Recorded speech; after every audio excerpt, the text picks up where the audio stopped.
Hey, you know what's really fun?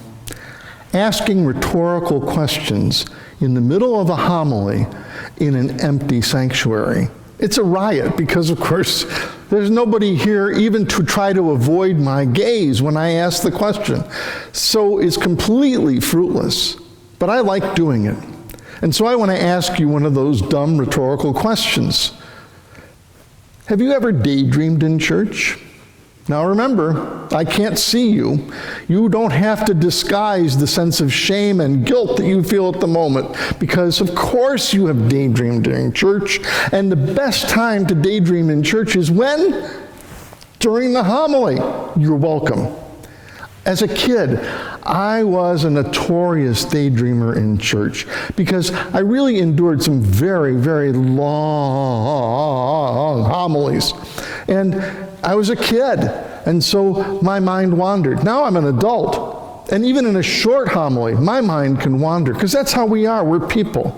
So don't feel guilty and don't feel shamed. Of course our minds wander. And as a kid, as I say, I used to daydream a lot during those long sermons that I heard in the Methodist Church. And of course, some of the things that I daydreamed about were not worthy of the place where I was. I'm sure that I thought a lot about, hey, that new bicycle looks great. I hope I can get that. Or when I got a little older, gee, is she flirting with me? Oh, she doesn't know I'm alive. Never mind. That kind of daydreaming that goes on because you're just bored and your mind wanders. But I did some really holy daydreaming too. And I know I'm not unique in that either. You hear the gospel proclaimed, and then some gasbag like me begins yammering on about it, and your mind begins to wander, and you begin to enter into the world that you've just heard described in the scripture.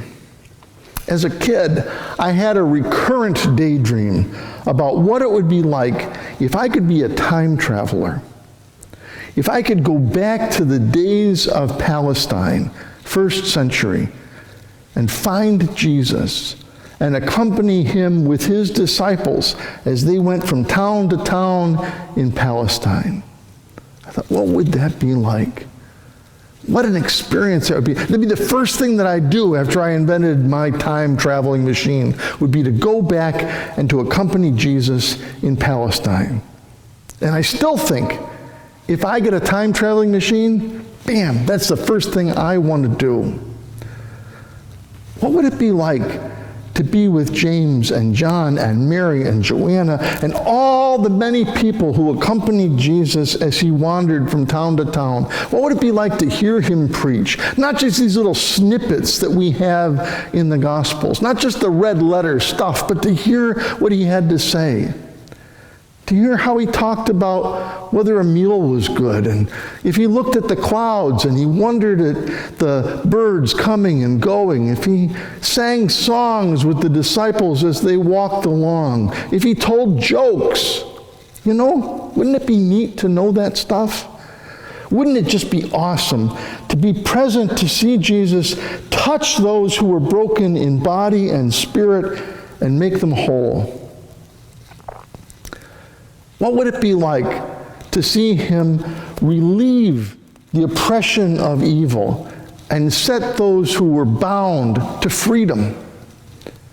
What would it be like to be there with him when he went toe-to-toe with the muckety-mucks from the religious authorities, and he told them that God includes and loves and particularly reaches out to these people who you think are just not worth your time and trouble. These poor people, these unschooled people, these little people, these peasants who are accompanying me. What would it be like to be with Jesus throughout all of his ministry? That's what I used to daydream about in church a lot. And as I would daydream about that, it would kind of, not depress me, but it would convince me that I was in a way operating at a disadvantage. I mean, Peter and James and John and Thomas and Mary and the other Mary and all those other disciples, they had the ability to see him, to touch him, to know what he smelled like, to know what he looked like. Us, none of that. And so I felt like, we are kind of second-class citizens. Jesus knew that his disciples, when they no longer could touch him, could walk with him, could hear him sing and tell jokes and sit at the table with him, he knew that they would be brokenhearted.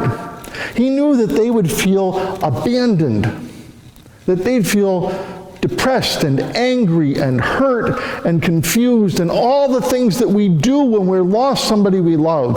And so he goes out of his way to prepare them for this event. Our gospel lesson today continues what was begun in the gospel lesson last week. And in both cases, Jesus is doing this job of getting his disciples ready because he knows that he's going to Jerusalem and that it's very likely to cost him his life. And he wants these disciples to know that that is not the tragedy that they will think it is. He says, I will not leave you orphaned. You won't be abandoned. You won't be left on your own because I'm going to send you another comforter.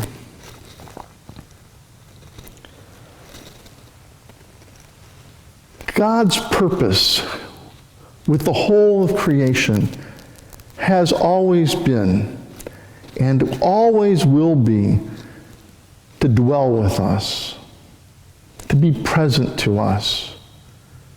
From the very beginning in the garden, where we're told that God enjoyed sweet fellowship in the cool of the evening with Adam and Eve, whatever that story means, it means to imply that God and creation were meant to be in close, loving, committed relationships, to know and to be bound to one another. At the end of the Bible, in the book of Revelation, it says that the dwelling place of God is with mortals. So from the beginning to the very end, the purpose of God is to embrace all of us, to be made one with us. I don't know how that's going to be. I don't know what that mystery will be ultimately. But I know that God is relentless in desiring union with God's people. And that Jesus is, we believe as Christians, the ultimate manifestation of God's presence among us. But those of us who were not privileged to see Jesus in the flesh are not disadvantaged from the God who always has and always will be one who dwells with God's people. That's what Jesus is saying. Jesus says, God's going to send another paraclete. The Greek word is parakaleo, one who is called alongside.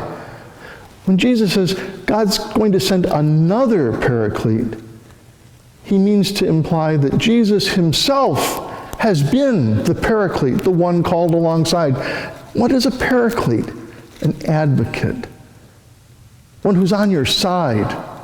One who takes your part. One who represents you to the world and to God, who holds you up. A consoler, a comforter. The advocate that Jesus promised would come to us is the Spirit, who bears among us and even within us the presence of Christ, so that his departure is not something that leaves us bereft and empty, but his physical departure makes room so that we might have the Spirit of God right within us. See, we're anticipating what we will celebrate in Pentecost as Jesus prepares his disciples, as we get prepared as a church, As we move our eyes and our consciousness away from the external and objective experience of Jesus in the flesh, and we begin to think about how do we experience and know God internally and subjectively, but intimately, spirit to spirit.